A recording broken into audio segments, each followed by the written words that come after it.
और ये सीखो, दान देना, ज्ञान का दान, सम्मान का दान, दान देना सीखो। अन्न का दान, जल का दान, औषधि का दान, अक्षर का दान देना सीखो। हर दिन करो ऐसा। पंछियों को दाना डालो, हर दिन करो ऐसा। जो साधनहीन है, विपन्न है, दरिद्र है, दीन है, दुर्बल है, हर दृष्टि से जिनमें दुर्बलता है, उनको करुणा का दान, प्रेम का दान, ज्ञान का दान, सम्मान का दान, अभयता का दान। जो आपसे छोटे हैं उन्हें अभयता का दान दीजिए। डरा के मत रखो लोगों को। घर के नौकर चाकरों को भयभीत मत रखिए, अभय दान दीजिए उनको। करुणा का दान दीजिए, स्नेह का दान दीजिए। दान तो बहुत प्रकार के हैं। परशुराम ने तो 21 बार धरती दान में दे दी। रोज पेड़ दान तो कर रहा है, प्राण दे रहा है हर दिन। पेड़ की क्या चीज नहीं मिल रही? अंबर रोज तो दान कर रहा है, प्रकाश मिल रहा है। धरती रोज दान कर रही है, अन्न दे रही है। पूरी प्रकृति में दान ही तो चल रहा है। कितने लाभान्वित हैं हम, निरंतर प्रकृति से कितना प्राप्त कर रहे हैं, हम क्या दे रहे हैं। इसलिए सिखाया, सूर्य को अर्घ दो, अन्न दान करो, जल दान दो पितरों को। प्रणाम भी एक दान है। अन्यों के प्रति आदर रखना भी एक प्रकार का दान है।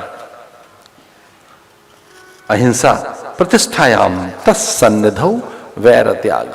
महर्षि पतंजलि लिखते हैं, तत्प्रशांत वाहिता संस्कारात्। शांत हो गए, समाधि में बैठ गए, निर्विकल्प समाधि में, निर्वितर्क समाधि में, निर्बीज समाधि में, निर्विचार समाधि में, और गहरी तुरिया में पहुंचकर दधीच ने अपनी देह सिंहों को समर्पित कर दे। पतंजलि का अद्भुत सूत्र है, अहिंसा प्रतिष्ठायाम तत्सन्निधौ वैर त्याग। अगर आप में अहिंसा की सिद्धि हो गई है, किसी का अहित नहीं करते हो, तो कोई भी आपका अहित नहीं करेगा। इस पूरी प्रकृति में संदेश चले जाएंगे, संवेद चले जाएंगे कि ये सबका हितैषी है, तो आपका कोई अहित नहीं करेगा। अजात शत्रु बनो, बस ये एक बड़ी साधना है। याद रख लो, डायरी में लिखो, अपनी डायरी में, कि आज से एक नया काम करना है। हमारे जीवन में हम किसी को शत्रु नहीं मानेंगे। हैं तो आज उन्हें क्षमा कर देंगे, हैं तो उन्हें आज क्षमा कर देंगे। इससे बड़ी कोई चीज नहीं है। आप बहुत ऊंचा उठना चाहते हो तो इससे बड़ा कोई साधन नहीं। फॉरगिवनेस, फॉरगिवनेस बहुत बड़ी चीज है। फॉरगिवनेस लाइए, घृणा को निकालिए, अपने भीतर के द्वेष को, अन्यों के प्रति जो गहरा एक द्वेष है, ईर्ष्या है, क्रोध भरा पड़ा है। कुछ लोग तो यहां तक कहते हैं अभी तो नहीं, जब इनके बेटे का विवाह होगा तब बताएंगे। तो 20 साल तक रखोगे संभाल के बात, इनके प्रसंग में, इनके यहां तब बताएंगे इनको, आज नहीं। इसका उत्तर तो देंगे। कब दोगे? कुंभ के मेले में, वो तो 12 साल के बाद आएगा। अभी दो उत्तर, वो करके दिखाएं, तब इनको तब बताएंगे। जरा इनको भी हम बता देंगे क्या घृणा रखनी, अभी निकालिए। फॉरगिवनेस एंड फॉरगेट इट, निकालिए, इसको भूलिए, बिसारिए।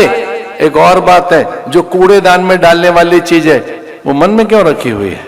डस्टबिन की चीज यहां रखी हुई है, निकाल कर फेंको।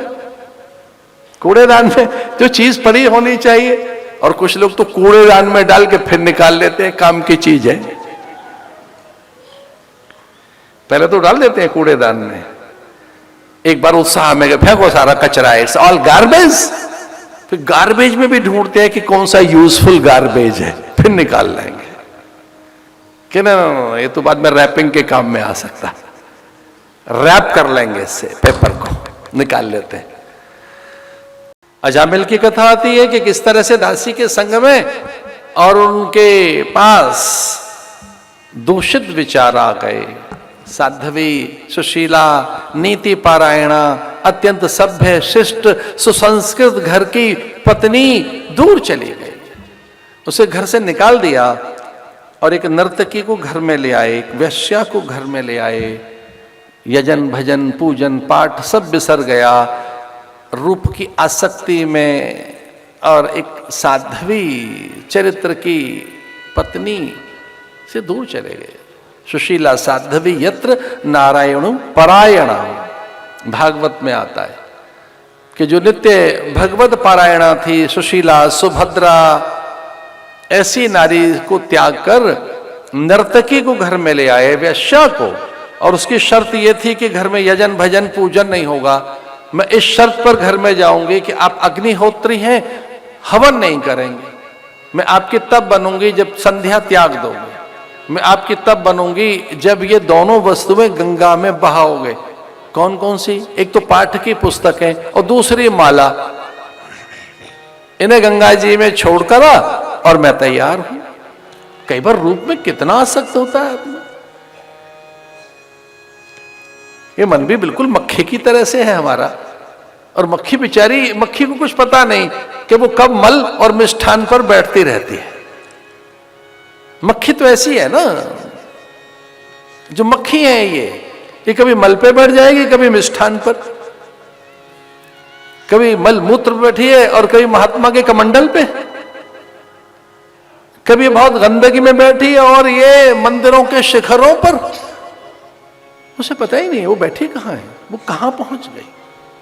मन मक्खी की तरह से न रहे हमारा कि हम यही विचार न कर सकें कि वो गया कहां।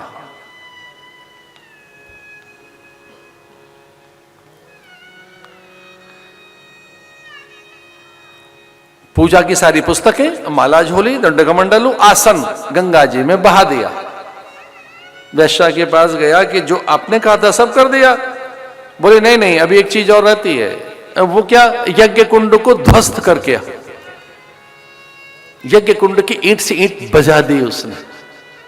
अब यज्ञ कुंड घर में नहीं है। बोले अगर एक चीज और अगर हो तो वो भी नहीं रहनी चाहिए, क्योंकि उससे भी तेरी प्रवृत्तियां कुछ और बन सकती हैं। वैश्या से उसने कहा कि मेरे घर में मेरी पत्नी नहीं रही, उसे भेज दिया। अब मेरे दंड कमंडलू, माला झोली, पूजा पाठ की पुस्तकें सब मैंने गंगा में बहा दी। मेरे परिजन पुरजन बंधु बांधवों से मुंह मोड़ लिया है। ये सारा द्रव्य जो मेरे पास बहुत धन है, ये भी तेरा हो गया। अब तो मेरी बन, अब क्या है? उसने कहा एक चीज और है, उसे भी त्याग। वो क्या है? बोले घर में गौ है, गौ माता को बाहर कर। और गौ तेरे घर में तो मैं नहीं जाऊंगी। गौ माता भी त्याग दी उसने। नर्तकी को घर में ले आया। राम झरोका बैठ के सबको मुजरा ले, जैसे जाकी चाकरी वैसो वाकू दे। भगवान नारायण देख रहे थे ये अद्भुत दृश्य। वह संध्या वंदन करने वाला विप्र और किस तरह से भ्रष्ट हो गया, अजामिल। तो पार्वती ने, क्षमा कीजिए, लक्ष्मी ने इस तरह से कभी नारायण को हंसते हुए नहीं देखा था। कभी कभी किन्हीं की मूर्खता पर हंसी भी तो आती है। कुछ लोग बड़ा हास्यास्पद चरित्र बना लेते हैं अपना। ज्ञानी गुणी मुनिजन संत महापुरुष कभी कभी हमारी दयनीय अवस्था को देखकर हंसते हैं कि देखो क्या मूर्ख है। लक्ष्मी ने पूछा कि आप जिस ढंग से मुस्कुरा रहे हैं, ये तो सच है कि आपको नारद याद नहीं आ रहे, न सनकादिक न महादेव का आप ध्यान किए बैठे हैं, गिरिकंदराओं में समाधि लगाए हुए संतों का भी आप ध्यान नहीं कर रहे, तो किसे देखकर हंस रहे हैं आप? हुआ क्या आपको? इस तरह से खिलखिलाकर आनंदित होना किसे देखकर आपको क्या हो गया है? तो भगवान ने कहा देखो वो अजामिल कितना मूर्ख है। उसके चरित्र को देखकर कैसा हास्यास्पद चरित्र कर लिया। अब लक्ष्मी जी बड़ी चतुर हैं। अब लक्ष्मी जी को लगता है जैसे भी हैं जीव उन्हीं के हैं, और ये सच है, हम सारे जो धरती पर जीव हैं भगवान की संतानें हैं। उस दृष्टि से लक्ष्मी हमारी मां ही तो है। जानते हो लक्ष्मी क्या है? माता। जय लक्ष्मी रमणा। लक्ष्मी माता है ना हमारी मां लक्ष्मी है। इसलिए चंदा हमारा चाचा है, ताऊ नहीं है। वैसे तो यहां हमारे इस प्रदेश में हर बड़े आदमी को जरा सा भी ज्ञानी है, थोड़ा बड़ा है, अच्छा सा है, उम्र में बड़ा है, ताऊ राम राम। हमारे यहां तो ताऊ का मतलब ही कुछ ऐसा है जो थोड़ा सा बड़ा है। लेकिन भैया चाचा नहीं है, वो ताऊ है। चंदा कौन है? मामा। तो ये तो पूछो चंदा मामा कैसा हो गया हमारा? चाचा कहने में क्या गलती है? मामा क्यों कह रहे हैं? ताऊ क्यों नहीं कह सकते? दादाजी क्यों नहीं कह सकते? चंदा ना हमारा ताऊ है ना हमारा चाचा है। चंदा है क्या? मामा। क्यों? क्योंकि लक्ष्मी का भाई है और मां का भाई हमारा मामा।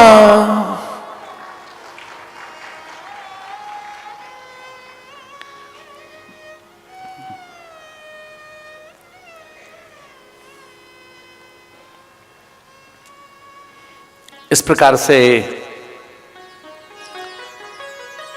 लक्ष्मी को आश्वस्त किया भगवान नारायण ने, निश्चिंत रहिए, इसके मनोवृत्तियां, इसके विचार समय पर बदलेंगे, इसमें परिवर्तन होगा, ये प्रायश्चित करेगा। इसमें निसंदेह कोई एक वृत्ति ऐसी जगेगी कि जो इसने भूल की है, जो इससे त्रुटि हो गई है, जो भी इसका मंद चरित्र हो गया है, ये ठीक होगा। लक्ष्मी थोड़ी व्याकुल थी। लक्ष्मी पूछने लगी कि वो क्या क्रम है आपका, किस ढंग से इसका भाग्य बदलेंगे, इस अधम का, निकृष्ट का, ये जो अब अधम जीव है, इसमें जो अत्यंत निकृष्टता है, ये कैसे दूर हो और ये कैसे उत्कृष्ट हो, क्या साधन करेंगे? तो भगवान ने कहा मेरे पास तो एक ही साधन है। जब किसी जीव की शुद्धि और पवित्रता के लिए मैं चिंतित होता हूं, तब उस जीव के जीवन में मैं महात्मा भेज देता हूं, गुरुओं को भेज देता हूं। ठीक समय पर कोई संत आएगा इसके जीवन में, इनके घर कोई महापुरुष पहुंचेंगे, इनके घर में जैसे गुरुजन पहुंचेंगे तो जीवन बदलेगा।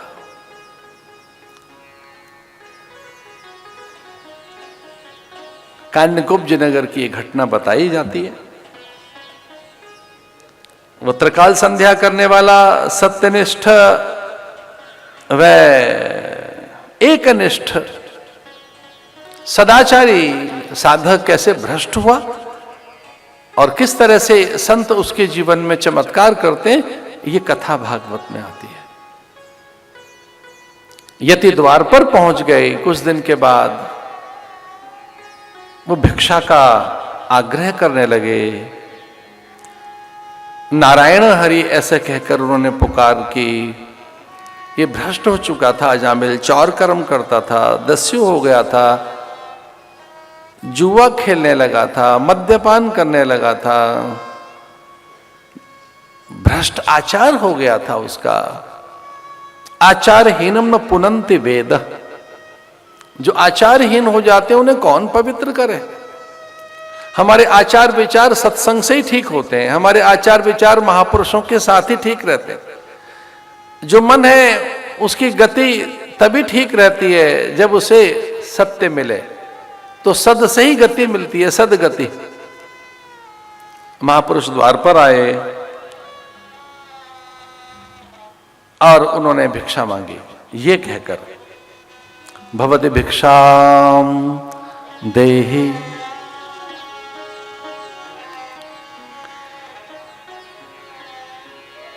भिक्षाम ददातु।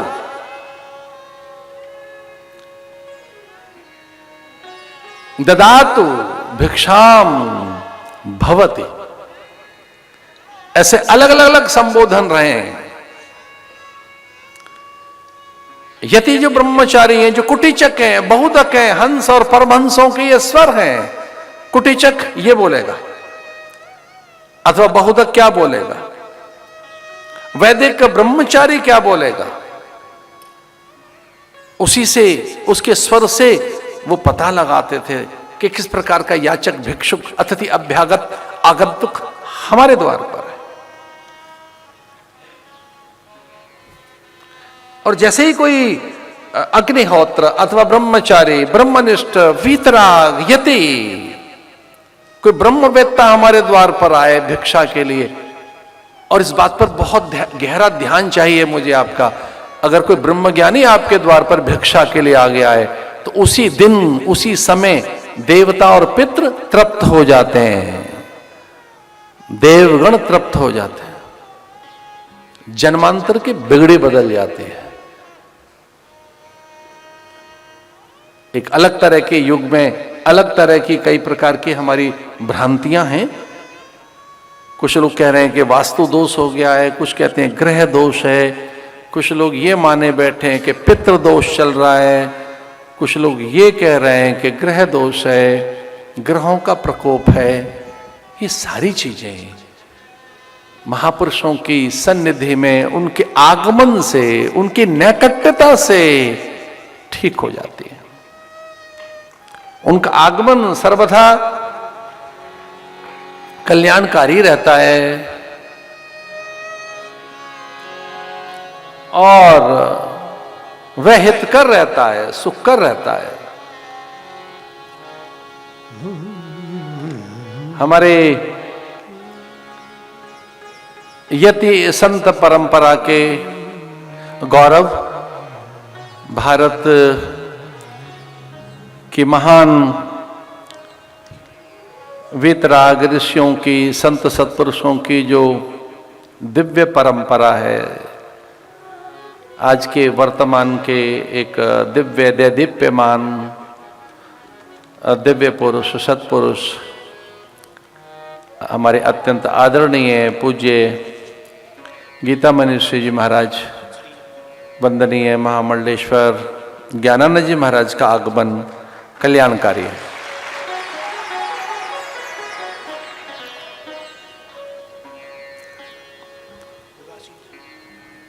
नारद पारिव्राजक उपनिषद में यह बात आई है, जो ये अजामिल के प्रसंग के साथ बड़ी प्रासंगिक, समीचीन और उपयोगी प्रतीत हो रही है।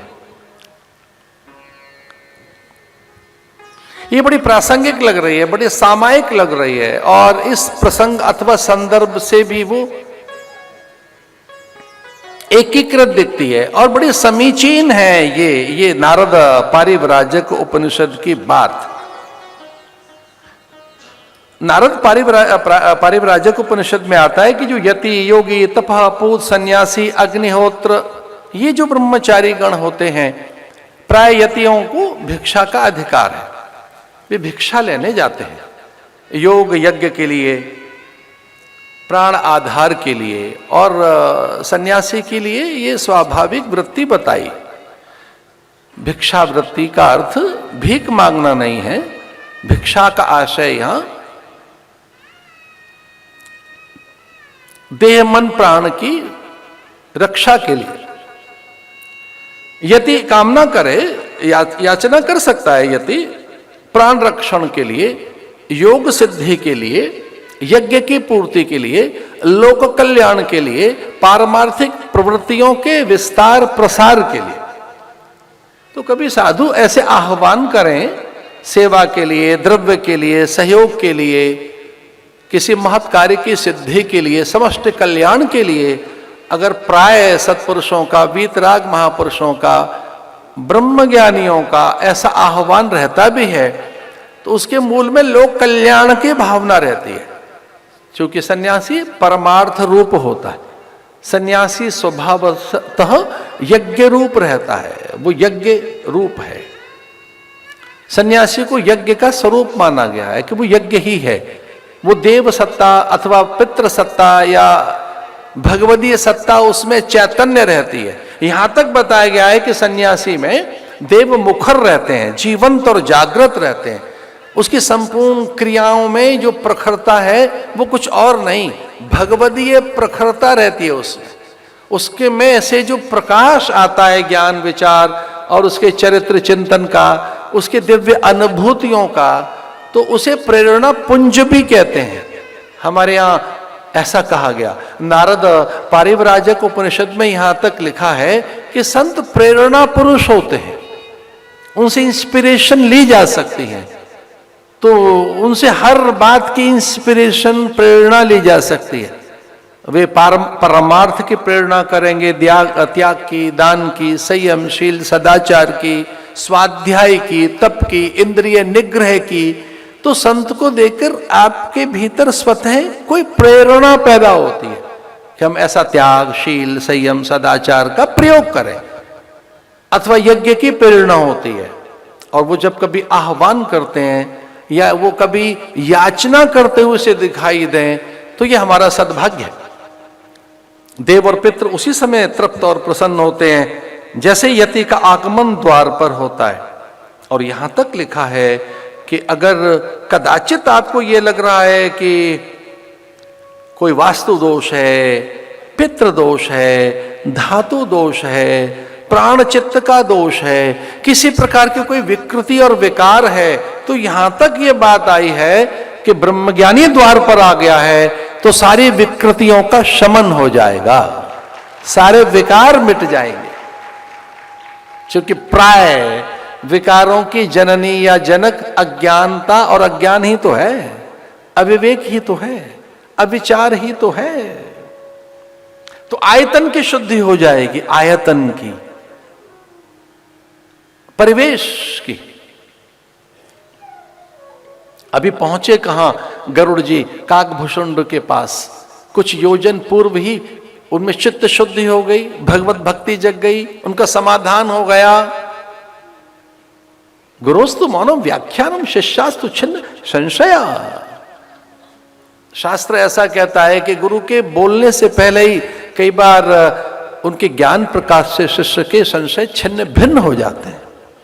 क्योंकि गुरु उन्हीं को तो कहते हैं जो हमारे संशयों को छिन्न भिन्न कर दें, जो हमारे संशय हैं, जो हमारे मानसिक विकार हैं, जो विविध हमारी विकृतियां और जो हेय निंदनीय है हमें जो अग्राह्य, अपूज्य है, अमान्य है, उसके विकार के शमन में उनकी संगति, सानिध्य, निकटता, उनका संस्पर्श, संसर्ग कल्याणकारी।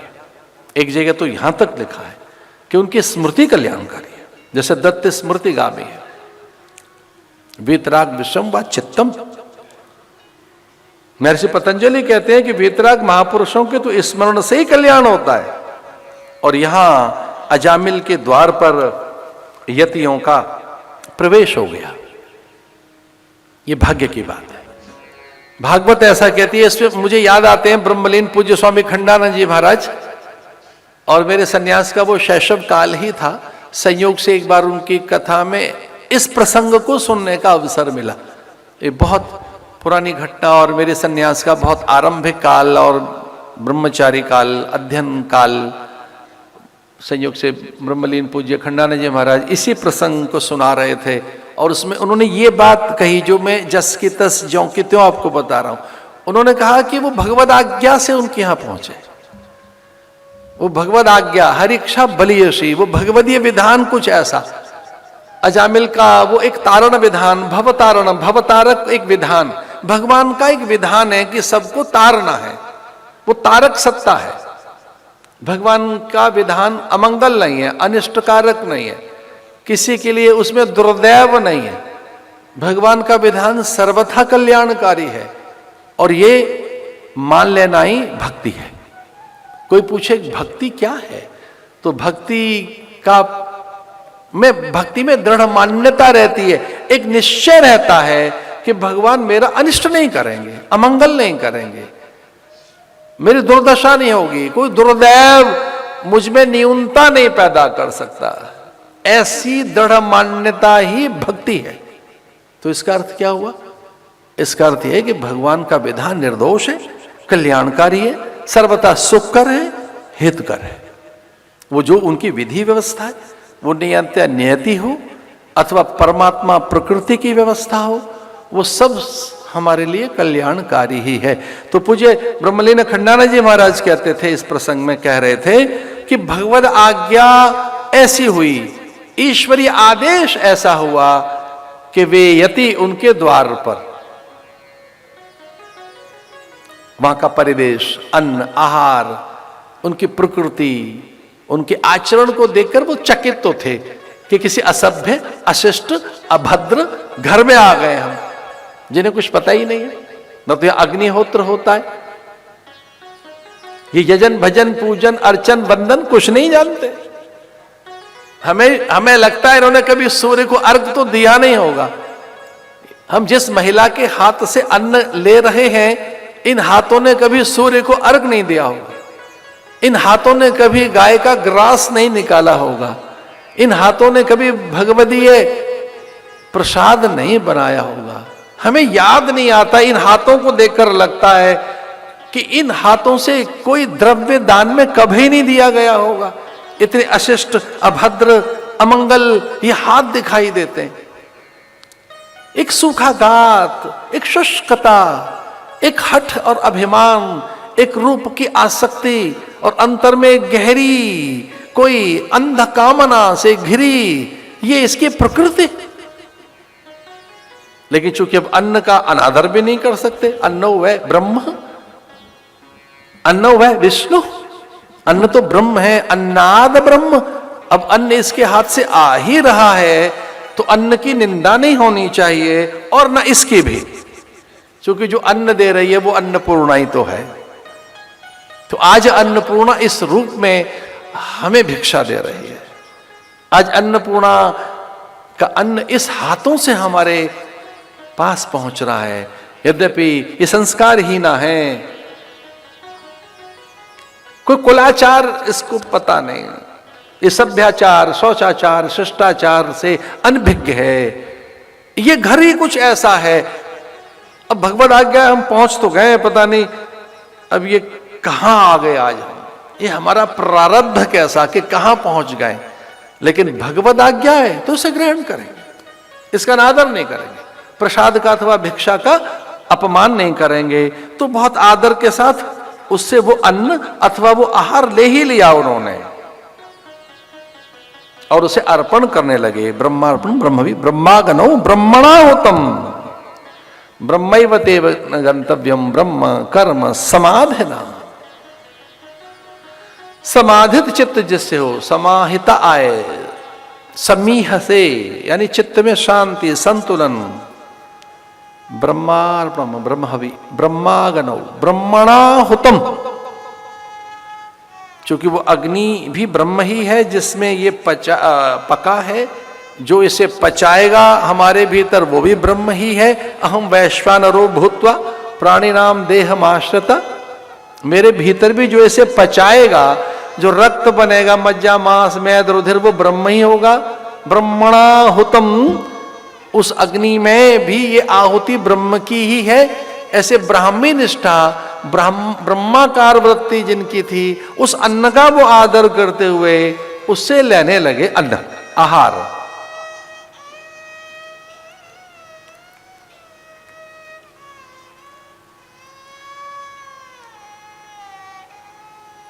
अजामिल से उन्होंने कहा, देखो हमने भोजन तो कर लिया, लेकिन हम अयाचित हैं, अकाम हैं।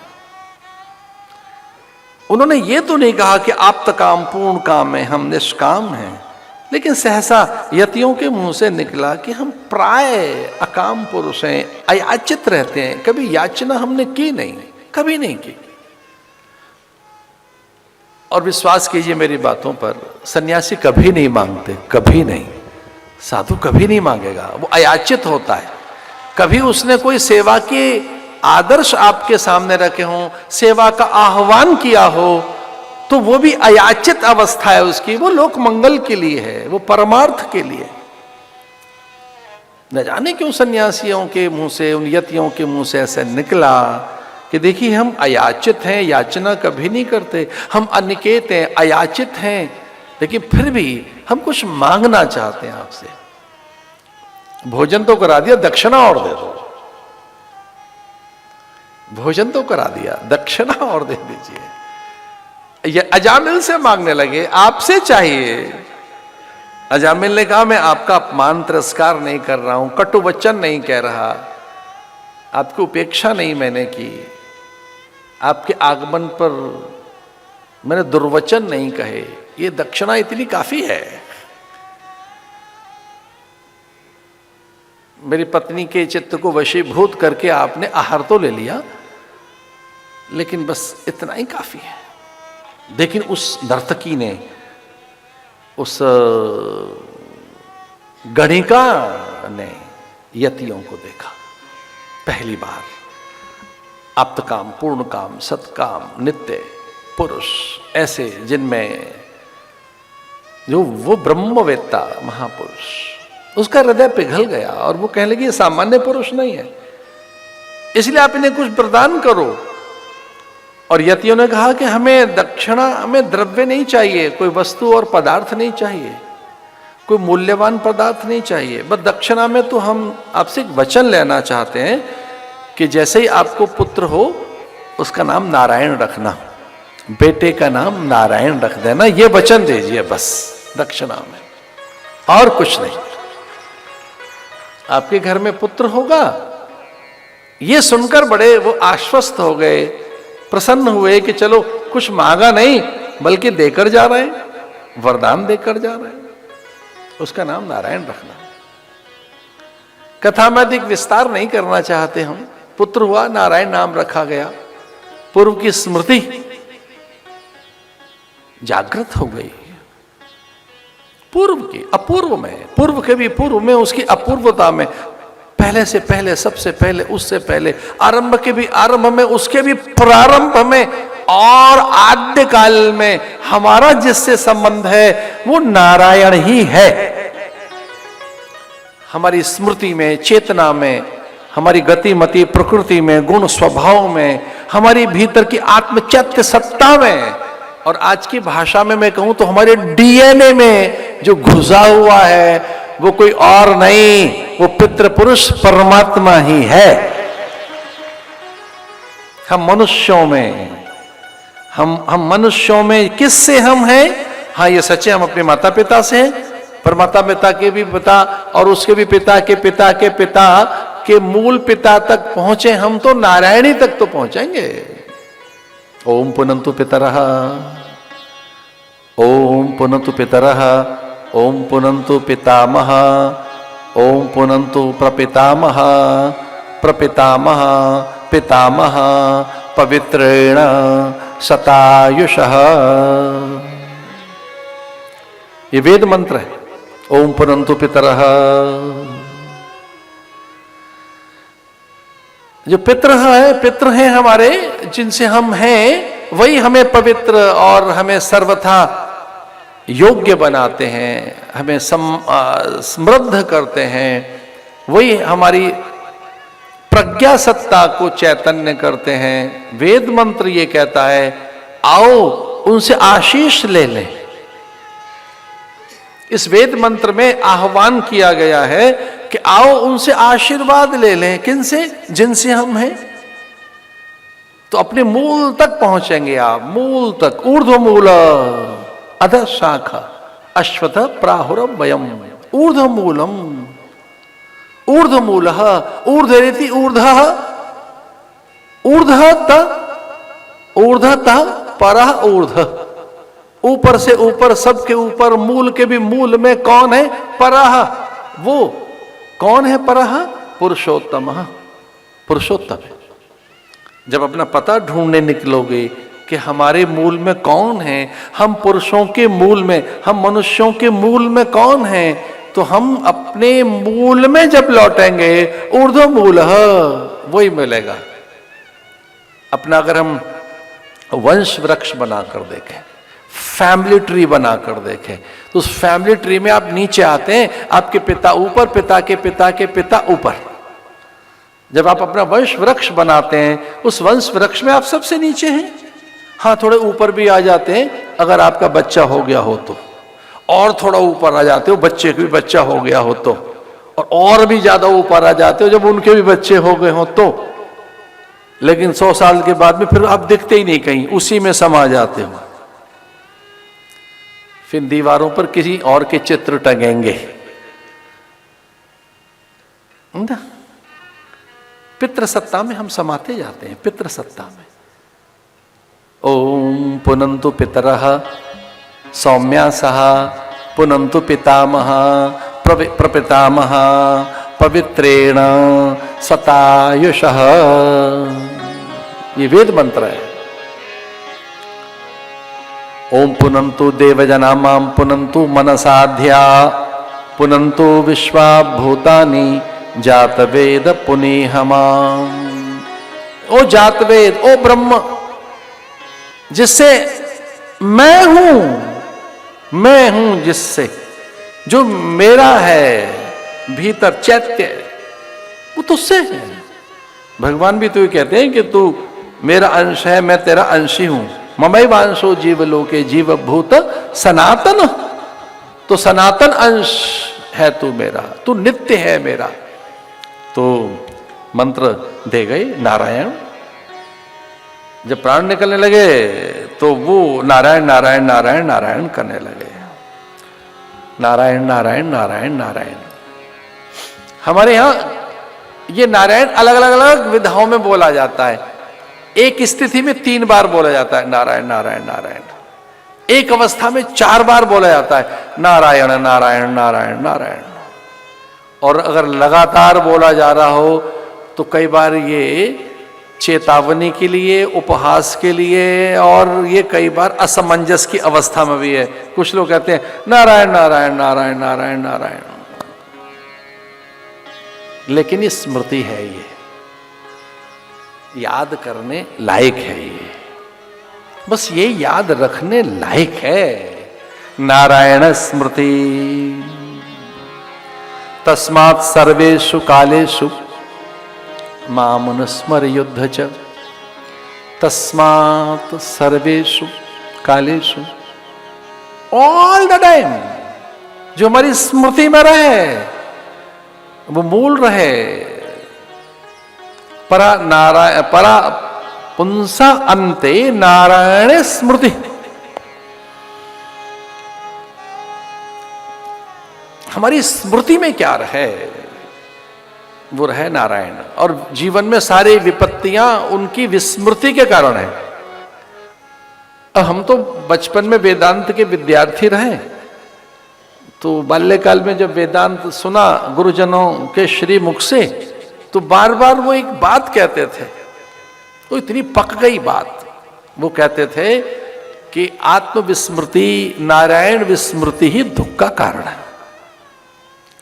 दुख का कारण क्या है? नारायण विस्मृति, नारायण की विस्मृति। नारायण विस्मरण का अर्थ है सत्य का विस्मरण। नारायण विस्मरण का अर्थ हुआ यथार्थ का विस्मरण। याद तो बेटे को ही कर रहे थे। यति ये कहकर गए, साधु महात्मा ये कहकर गए थे कि आपको बेटा होगा, उसका नाम रखना नारायण। बेटा तो हुआ, नाम रखा नारायण। अंतिम समय है, प्राण निकल रहे हैं, अंतिम अवस्था में अपने पुत्र को ही याद कर रहे हैं, नारायण नारायण नारायण। लेकिन वो इतना अधिक स्मृत हो गया, इतना अधिक याद कर लिया गया कि पूर्व की स्मृति चैतन्य हो गई। और वो कहने लगा, मैं कैसा बावरा हूं, मरते समय में बेटे को याद क्यों कर रहा हूं, मैं भगवान को याद करूं, मैं बेटे को याद कर रहा हूं, ये मुझे तारेगा। तो प्रायश्चित भी करने लगा कि देखो मुझसे कैसी भूल हुई कि मैंने अपनी पत्नी को त्याग दिया था, गणिका का संग हुआ, अब मैं अपने पुत्र को याद कर रहा हूं, यमदूत मेरे सामने हैं, वो पाश लेकर आए, मुझे बांधकर लेकर जाएंगे। कैसा मेरा ये दुर्भाग्य है, मेरी अवनति हुई, ये मेरा एक प्रकार से पराभव हुआ। कहां मेरा एक उन्नयन उत्थान होना था, मेरी साधना खंडित हुई और ये यमदूत मेरे सामने खड़े पाश लेकर। तो भयभीत होकर नारायण का स्मरण करने लगा, नारायण स्मृति और भगवदीय ध्यान में प्रायश्चित के भाव में डूब गया और उसकी सद्गति हुई। यमदूत नहीं ले गए उसे, नारायण के दूत उसे लेकर गए और वो नारायण के धाम में गया।